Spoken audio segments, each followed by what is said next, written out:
আজকে আমরা আলোচনা করব বাংলাদেশের যোগাযোগ ব্যবস্থা নিয়ে। বাংলাদেশের যোগাযোগ ব্যবস্থা নিয়ে অনেক তথ্য দেওয়া আছে, যেমন এখানে স্টেপ 2-তে দেওয়া আছে গুরুত্বপূর্ণ তথ্য। সড়ক এবং জনপথ সৌচ এর বর্তমান হচ্ছে সড়ক পরিবহন ও মহাসড়ক বিভাগ। বাংলাদেশের সড়ক পরিবহনে নিয়োজিত সরকারি সংস্থার নাম হচ্ছে বিআরটিসি, বাংলাদেশের সড়ক পরিবহন কর্পোরেশন। বিআরটিসি প্রতিষ্ঠা হয় 1961 সালে। পানাম সেতু অবস্থিত হচ্ছে নারায়ণগঞ্জের সোনারগাঁওয়ের পঙ্খিখালীর উপর দিয়ে 17 শতকে মোগল আমলে নির্মিত হয়েছিল। ঢাকা কলকাতা বাণিজ্যিক ভিত্তিতে বাস চালু হয়েছিল 1999 সালের 9 জুলাই।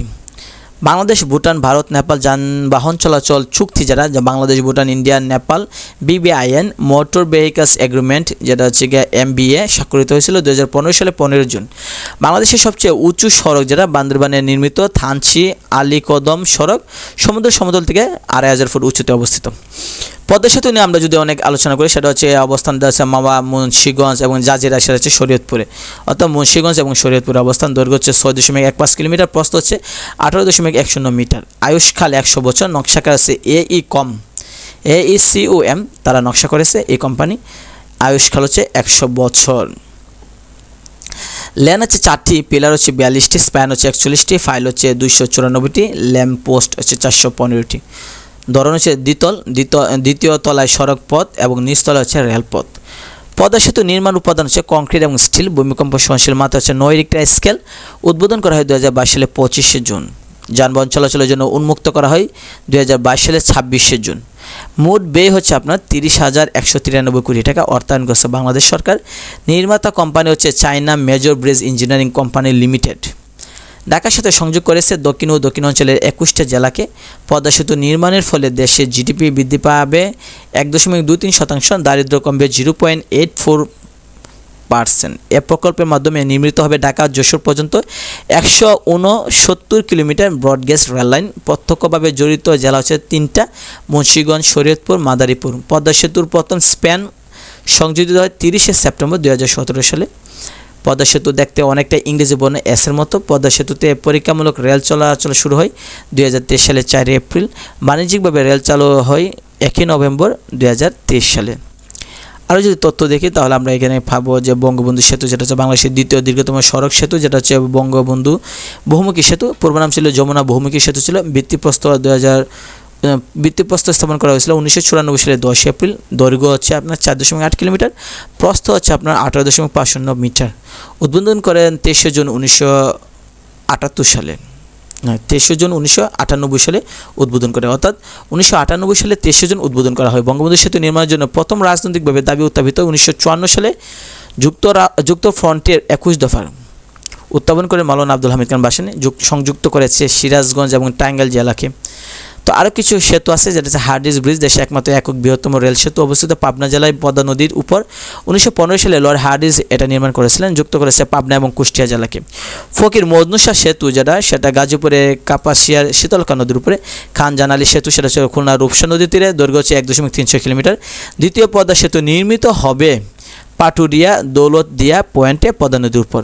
লালন শাহ সেতু অবস্থান হচ্ছে পদ্মা নদীর উপর, পাবনা কুষ্টিয়া। কর্ণফুলী নদীর উপর নির্মিত সেতু নাম হচ্ছে শাহ আমানত সেতু। কিন ব্রিজ, সেটা সিলেট জেলা সুরমা নদীর উপর অবস্থিত। ভৈরব ব্রিজ, যে নদীর উপর অবস্থিত মেঘনা নদী। গাবখান সেতু অবস্থিত জালখাটি জেলার গাবখান চ্যানেলের উপরে। তো আমরা যদি দেখি মেট্রো রেল নিয়ে, প্রকল্পের নাম হচ্ছে Dhaka mass transit company limited. প্রকল্প অনুমোদন করে ডিসেম্বরে 2021 সালে। মোট দৈর্ঘ্য হচ্ছে 21.26 কিলোমিটার, উত্তরা থেকে কমলাপুর পর্যন্ত। তো পূর্ব উত্তরা আর মতিঝিল পর্যন্ত দৈর্ঘ্য হচ্ছে 20.10 কিলোমিটার। মোট স্টেশন হচ্ছে 17টি কমলাপুর পর্যন্ত। যে মন্ত্রণালয়ের অধীনে থাকবে সড়ক পরিবহন এবং সেতু। অর্থায়নকারী সংস্থা হচ্ছে জাইকা। ট্রেন তৈরি হয়, যেটা জাপানে জাইকা সংস্থা। উদ্বোধন করা হয় 28 ডিসেম্বর 2022 সালে। সর্বসাধারণের জন্য উন্মুক্ত করা হয় 29 ডিসেম্বর 2022 সালে। মেট্রো রেলে 16টি স্টেশন চালু হয় 20 জানুয়ারি 2024 সালে। প্রথম যাত্রী ছিলেন শেখ হাসিনা। মেট্রো রেলের লোগো ডিজাইনার ছিল আলী আহসান নিশান। নারী চালক এবং পরিচালক ছিলেন, মেট্রো রেলের প্রথম নারী চালক ছিলেন মরিয়ম আফিজা। পদের নাম ছিল ট্রেন অপারেটর এবং প্রথম নারী স্টেশন অপারেটর হচ্ছে আসমা আক্তার। তৃতীয় মেট্রো রেল, যেটা MRT লাইন 5 নির্মাণ কাজের উদ্বোধন করা হয় 4 নভেম্বর 2023 সালে। বঙ্গবন্ধু টানেল যদি খেয়াল করি, বঙ্গবন্ধু টানেল হলো কর্ণফুলী নদীর তীরে, মানে কর্ণফুলী নদীর নিচে অবস্থিত বাংলাদেশের দীর্ঘতম সুড়ঙ্গ পথ। মাননীয় তৎকালীন প্রধানমন্ত্রী শেখ হাসিনা বঙ্গবন্ধু টানেল উদ্বোধন করেন 28 অক্টোবর 2023 সালে। নদীর তলদেশ দিয়ে নির্মিত বাংলাদেশের প্রথম টানেল হচ্ছে বঙ্গবন্ধু টানেল। দক্ষিণ এশিয়ার নদী তলদেশে দীর্ঘতম সুড়ঙ্গ পথ হচ্ছে বঙ্গবন্ধু টানেল।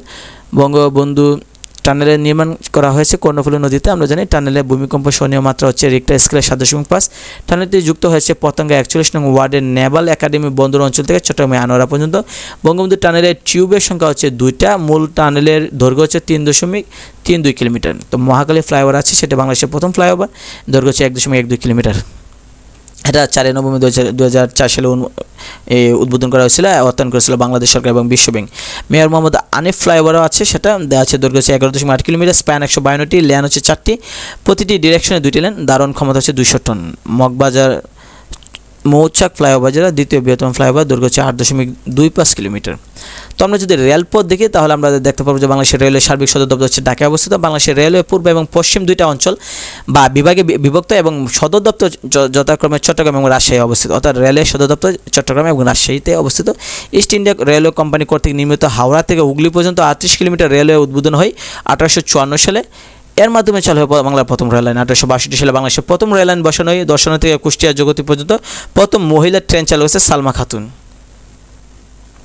তো আমরা যদি খেয়াল করে দেখি আরও কিছু, বাংলাদেশের বৃহত্তম রেল স্টেশন হচ্ছে ঢাকা কমলাপুর রেল স্টেশন। স্থপতি ছিল স্থপতি বই। বাংলাদেশের রেলপথ নিয়ে বরিশাল বিভাগে সর্বশেষ রেলপথ হচ্ছে মুন্সিগঞ্জ জেলায়। বাংলাদেশের রেলপথ রয়েছে 48টি জেলায়, নেই 16টি জেলায়। বাংলাদেশের রেলপথের সর্ববৃহৎ কারখানা হচ্ছে সৈয়দপুর নীলফামারীতে 1870 সালে। বাংলাদেশের দীর্ঘতম রেল রুট হচ্ছে ঢাকা থেকে পঞ্চগড় 639 কিলোমিটার। বাংলাদেশের রেলপথ আছে 3 প্রকার, ব্রড, মিটার এবং ডুয়েল গেজ। বাংলাদেশের রেলওয়ে কারখানা আছে 6টা, সৈয়দপুরে 1টা, পাহাড়তলীতে 2টা, পার্বতীপুরে 2টা এবং ঢাকাতে 1টা। চিলাহাটি রেলওয়ে জংশনটি অবস্থিত নীলফামারী জেলায়। বাংলাদেশের ব্রডগেজ রেলওয়ে লাইন সবচেয়ে বেশি আছে রাজশাহী বিভাগে। ঢাকা থেকে কলকাতা রুটে ট্রেন চলাচল শুরু হয় 14 এপ্রিল 2008 সালে মৈত্রী এক্সপ্রেসের মাধ্যমে। বাংলাদেশের দীর্ঘতম রেল সেতু হচ্ছে হার্ডিঞ্জ ব্রিজ, যেটা 1915 সালে হয়।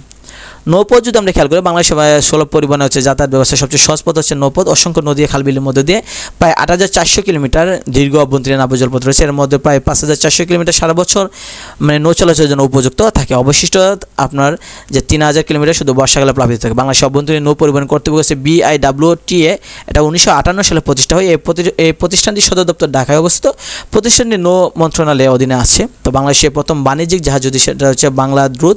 বাংলাদেশের নির্মিত বৃহত্তম জাহাজ হচ্ছে এনজিয়ান। দেশের প্রথম ইনল্যান্ড নৌ পরিবহন অবস্থিত পানগাঁও কেরানীগঞ্জ। মাওয়া ফেরিঘাট মুন্সিগঞ্জে, পাটুরিয়া ফেরিঘাট সেটা হচ্ছে মানিকগঞ্জে অবস্থান করতেছে। তো আকাশপথ যদি আমরা খেয়াল করি, বিমান বাংলাদেশ এয়ারলাইন্স লিমিটেড বাংলাদেশের জাতীয় বিমান সংস্থা 1972 সালে এয়ার বাংলাদেশ ইন্টারন্যাশনাল হিসেবে কার্যক্রম যাত্রা করেন। এদিকে আমরা গুরুত্বপূর্ণ তথ্য যদি দেখি, বাংলাদেশের বিমান সংস্থার নাম হচ্ছে বিমান বাংলাদেশ এয়ারলাইন্স লিমিটেড, গঠিত হয়েছিল 1972 সালের 4 জানুয়ারি। বাংলাদেশের বিমানের স্লোগান হচ্ছে your home in the sky, আকাশে শান্তি নীড়। বাংলাদেশের আন্তর্জাতিক বিমানবন্দর হচ্ছে 3টা, হযরত শাহজালাল রহমতুল্লাহ আন্তর্জাতিক বিমানবন্দর, শাহ আমানত বিমানবন্দর চট্টগ্রাম এবং ওসমানী বিমানবন্দর যেটা হচ্ছে সিলেটে। এছাড়া অভ্যন্তরীণ বিমানবন্দর আছে 8টা জেলা আছে, যেটা দেশের ভিতরে এই জাহাজ চলাচল করে। বাংলাদেশ বিমানের প্রথম আন্তর্জাতিক ফ্লাইট চালু হয় 4 মার্চ 1972 সালে, সেটা হচ্ছে ঢাকা লন্ডন ঢাকা রুটে। ঢাকা লন্ডন ঢাকা এই রুটে। বাংলাদেশের বিমানের প্রথম অভ্যন্তরীণ ফ্লাইট চালু হয় 5 মার্চ 1972 সালে ঢাকা চট্টগ্রাম রুটে। বিমান বাংলাদেশ এয়ারলাইন্সের পথিক হচ্ছে বলাকায়, এর ডিজাইন হচ্ছে কামরুল হাসান। বাংলাদেশের বিমানের বহরে সংযুক্ত হয়েছে 6টি ড্রিম লাইনার। এর মধ্যে হচ্ছে আকাশ, বিনা, হংস, বলাকা, গাংচিল, রাজহংস, বোয়িং 787 থেকে 8 মডেলের এবং সোনাতরী ও অচিন পাখি বোয়িং 787 থেকে 9 মডেলের। বাংলাদেশের বিমান বহরে যুক্ত হওয়া সর্বশেষ বিমান হচ্ছে ধ্রুবতারা, আকাশতরী, শ্বেতবলাকা, কানাডা তৈরি -8-400 মডেলের। তো আমরা যদি আরও দেখি, হচ্ছে শাহজালাল আন্তর্জাতিক বিমানবন্দরের 3য় টার্মিনাল উদ্বোধন করা হয়। 3য় টার্মিনাল যেটা 7 অক্টোবর 2023 সালে। প্রথম বেসরকারি বিমান সংস্থা হচ্ছে এরো বেঙ্গল এয়ারলাইন্স, যেটা হচ্ছে 1995 সালে 16 জুলাই। পদ্মা সেতু উদ্বোধন করা হয়েছিল 25 জুন 2022 সালে। উপমহাদেশের সর্বপ্রথম রেলগাড়ি চালু হয় লর্ড ডালহৌসি 1853 সালে। বাংলাদেশের প্রথম বিমানবন্দর হচ্ছে শাহজালাল আন্তর্জাতিক বিমানবন্দর, যেটা হচ্ছে 1980 সালে। দীর্ঘতম রেল সেতু হার্ডিঞ্জ ব্রিজের দৈর্ঘ্য হচ্ছে 1.8 কিলোমিটার বা 5894 ফুট। এশিয়ান হাইওয়ে ও বাংলাদেশ যদি থেকে এশিয়ান হাইওয়ে চুক্তিটি কার্যকর হয় 4 জুলাই 2005 সালে। এশিয়ান হাইওয়ে বিষয়ে 32টি দেশের মধ্যে আন্তঃসমঝোতা হয়। 2003 সালে ESCAP স্ক্যাপ এর 58তম সম্মেলনে পরবর্তী সিঙ্গাপুর, বাংলাদেশ, উত্তর কোরিয়া, তুর্কমেনিস্তান বাদে 32টা দেশের মধ্যে 28টি দেশ এ সংক্রান্ত চুক্তি স্বাক্ষর করে। বাংলাদেশ ট্রান্স এশিয়ান রেলওয়ে নেটওয়ার্কে যোগদান করে 9 নভেম্বর 2007 সালে। তো টপ ইনফরমেশন যদি খেয়াল করি, বিমান বাহিনীর ট্রেনিং সেন্টার হচ্ছে যশোরে, বাংলাদেশের আন্তর্জাতিক বিমানবন্দর হচ্ছে 3টা, বাংলাদেশ এয়ারলাইন্সের প্রতীক হচ্ছে বলাকা, বিমান চালকদের বসার স্থানকে বলা হয় ককপিট, বিমান চালকদের বসার স্থানকে বলা হয় ককপিট। অজয় শাহজালাল বিমানবন্দরের স্থপতি হচ্ছে লারোস, প্রথম মহিলা পাইলট হচ্ছে খানিজ ফাতেমা রুকসানা। তো বিবিসিএস সহ বিভিন্ন পরীক্ষায় পিএসসি, বিভিন্ন সরকারি নিয়োগ পরীক্ষায়, তারপর যদি আমরা খেয়াল করি যে এদিকে যদি দেখি ঢাকা বিশ্ববিদ্যালয়ে বিভিন্ন ভর্তি পরীক্ষায়, জাহাঙ্গীরনগর বিশ্ববিদ্যালয় থেকে শুরু করে রাজশাহী বিশ্ববিদ্যালয়, চট্টগ্রাম বিশ্ববিদ্যালয়, তারপর এদিকে গুচ্ছতে, তারপর মেডিকেল, ডেন্টাল এবং নার্সিংয়ে বিভিন্ন প্রশ্ন আসছে এই অধ্যায় থেকে। তো এই অধ্যায়টা যদি আমরা ভালোভাবে পড়ি তাহলে বিভিন্ন অ্যাডমিশন টেস্টে বিভিন্ন প্রশ্ন আমাদের কমন পড়ার সম্ভাবনাই বেশি থাকবে।